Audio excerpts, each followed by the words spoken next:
Now in this tutorial we're going to explore the quad axle, one of the very few freestyle or slackline tricks that are possible on a quad line kite of this type.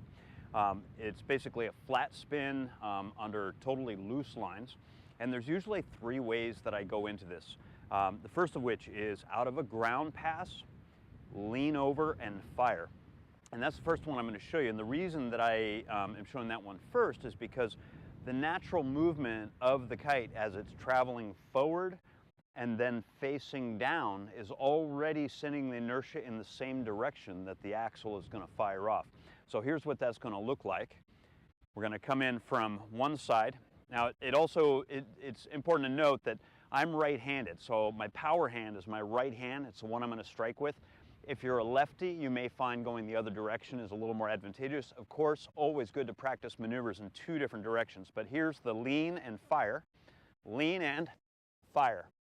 just like that. And that's basically what an axle looks like. Now, the breakdown on that is that as the kite is leaned over, I'm going to show you kind of the mechanics of it. You'll notice that this right hand leans out even as I face down.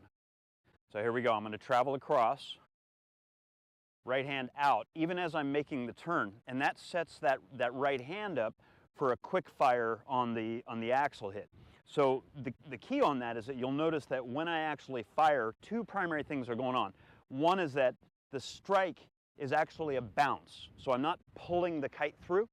I'm going to be out, and then I'm going to strike, and then immediately release as soon as I've struck the end of the line. The other thing is that even as I'm doing that, you're going to see that my body is already moving forward.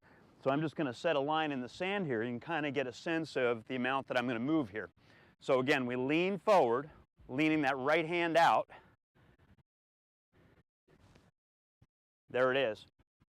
And the amount that you pull back, the amount that your hand passes your hip will vary depending on your flow and the kite you're flying and that sort of thing. But we'll do that a couple more times here so you can get a better look at it. There we go. That one's pretty good and flat. And here goes another one. So let's take a look at that in slow motion. We can examine some of the additional details of what are going on with the hands.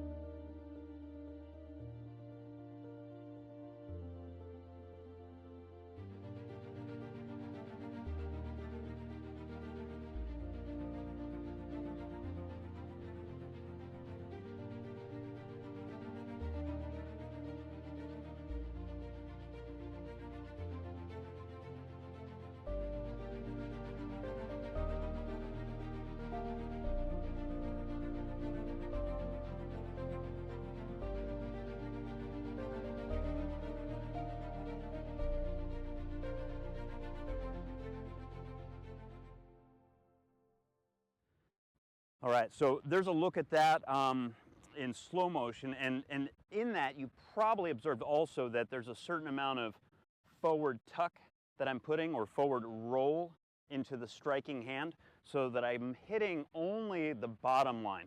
When I make that axle, I'm not looking to make contact with the top line, just going to be the bottom line. So let me do a couple more of those.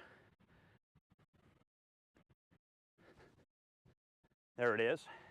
And so the moving forward, my torso moving towards the kite is really setting the kite up to be pretty loose on the line so that when I hit it, it can rotate freely. There it is. And then another takeaway on that is that as I move forward on the kite, you're also going to notice that I continue to creep forward on the kite until the axle rotation is completely done. That again is because the kite needs to be slack. In order to rotate, I need to make sure the lines are hanging slightly underneath the kite while it's in rotation. And then the other detail as well is that the slack is just allowing the kite to send one wing more downwind and another wing more upwind. And even as that happens, you'll notice that my arms kind of go in a cycle.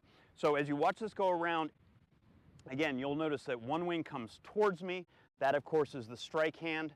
The other hand is going out slightly because that wing is going away from me. And then as those wings change depth relative to me, you'll see my hands finish accordingly.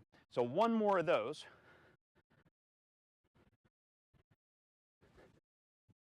There it is. And the amount of rotation will be subtle. You're going to find different levels of success depending on the type of kite that you're flying. So some takeaways for that before I show you the next style is any kite with a little bit more weight. Somewhat as you get into a standard, definitely mid-vents, full vents, extra vents. Kites of that nature, they're a little bit stiffer, and so when you hit, that energy doesn't get absorbed by flexible rods. So it gives you a pretty nice axle. Vented kites, by their very nature, their aerodynamic, whatever it is, when they rotate, they tend to go a little bit better as well. And then the other takeaway that I'm going to give you before we go into the other styles of axle is the settings up here at the top. This is really critical because if you're a flyer who enjoys a bit more forward in the sail for whatever reason, at the end of the day, the shorter your top line is here, the less responsive those brake lines are. So if you're learning the axle and you're not really getting a good brake hit, the other thing you can, again, explore is simply letting those top leaders out a little bit to increase that sensitivity. And then the other thing as well is, especially on the Djinn, because of its adjustable bridle, the sport setting I found and the hold my beer, you can find the information about that in another tutorial. They tend to be really the most sensitive and responsive for axle type inputs, flick flacks and things of that nature. Whereas if you're out on team, that will be reduced a little bit, and then if you're out on the easy setting on the Djinn bridle, it will be the least sensitive. So that's the basic introduction to the face down axle, some of the details that go into it. Let's go ahead and take a look at a static axle from a single point in the sky. All right, now when approaching a static axle, or an axle when it's already hovering in one spot, inverted, that has a little bit of extra nuance to it because what we showed you earlier with the face down, that has a kind of a natural setup that really inclines the kite, makes it ready for the axle.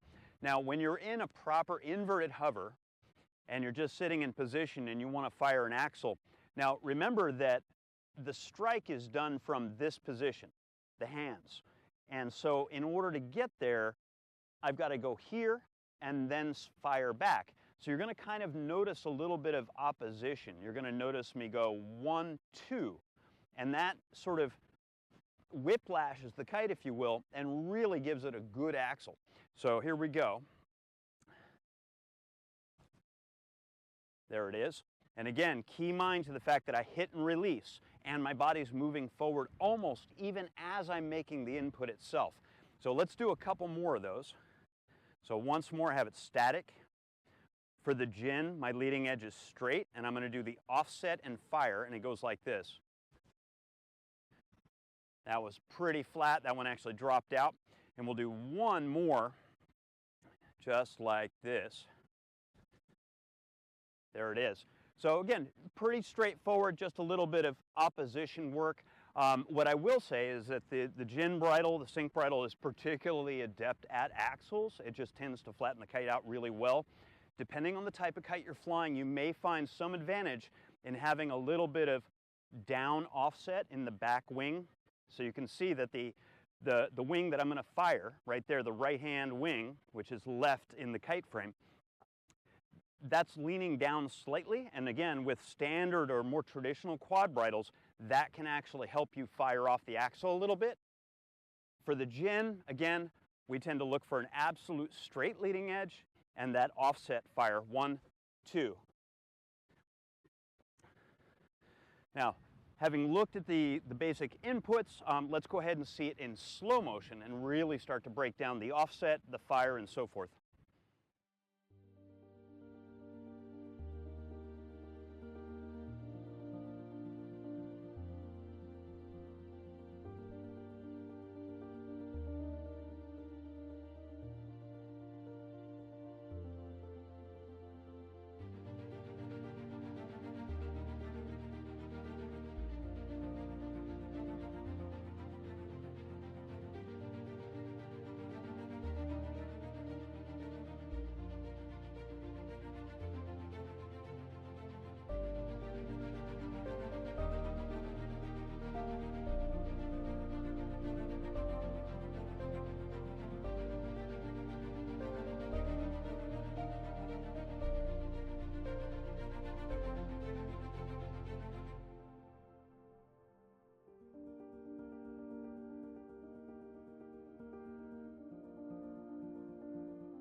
All right, so now that we've seen those in slow motion, one of the other things that I want to point out is that depending on how far the kite came forward towards me when I struck the axle, because ideally what I'm looking for when I do an axle is the kite, I want that kite to simply flatten out, rotate in space, and then open up again.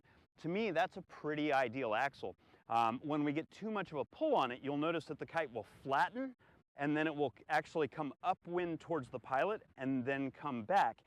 So that brings my attention to the other factors, that some of those axles that you see me do right after I've made the strike, after I've given it lots of slack, I've waited for it to go all the way around, just as it's finishing the rotation, I am stepping back and letting the kite land at the end of the lines. So having looked at the static axle now, let's move on to the dive axle. All right, now the dive axle is very, very similar to the static axle, except that you're coming at it at speed. The offset and fire is much, much faster. It's a little bit trickier to pull off, but the payoff is that it's super exciting to watch. It's very sudden, and I get probably pound for pound when I'm really in the flow, flatter axles doing a dive attempt than I do in any other approach. So let's see what that looks like. You're going to notice the same offset. You notice I'm going to come at speed, and here it goes. There it is. So you can see I don't slow down very much. When we get to the slow motion, you may see a little bit of speed control, but ultimately I'm coming at it right till the last moment and using mostly the offset and fire to actually stop and rotate the kite. So let's see that again. There it is. And let's see if I can get a really good one. There it is. That's a superbly flat one. So that's the dive axle. Let's take a look at that in slow motion, and you'll see how we're applying the static axle movements as well as a couple of additional nuances.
Now, having had a look at the dive axle, especially in slow motion, you can see all of the consecutive details that I've talked about.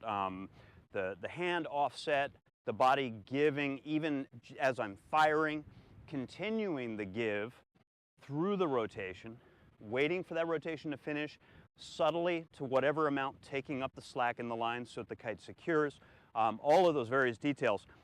But one of the other ones too that you may have now just picked up on is that a lot of times when I'm going into an axle, and this applies to dual lines and pretty much anything where you're looking to do some sort of a slackline maneuver, immediately before you'll notice that my arms are loading in and then they fire. The reason for that simply is that I'm preloading power, because putting power in and then suddenly stalling it makes a bigger contrast. One, it looks a lot more exciting, and two, it actually, once you get the hang of it, really facilitates breaking the wind off the kite. But the other simply is that once I'm loaded and I've fired with all that power in there, I have this much to give into the kite even as I'm moving. So my body movement combined with my arm movement, I'm able to get a lot more slack into it as needed, particularly if you have if you're a little bit shorter, you have shorter arms, legs, and maybe your launch out of the gate isn't quite as quick. That's one of the things that can really help. So with that, I'm going to hit you with a bunch of cool slow motion and action footage of the axle here at the end, just to see a mix-up of the different variables that are going into it. I strongly encourage you to experiment, have fun, try the different bridle settings, try the different leader settings, try it with heavier kites, try it with more flexible kites, higher wind. Take it off on the edge. If you do an Axel on the far right edge, how does that behave versus doing it on the left? And then for me personally, again, I talked about right hand being my strongest. Learning the left has been a pretty stimulating and humbling journey. So always, of course, fun to try doing it both ways. So with that, again, have fun with the Axel and these last few clips, and I will see you in the next tutorial.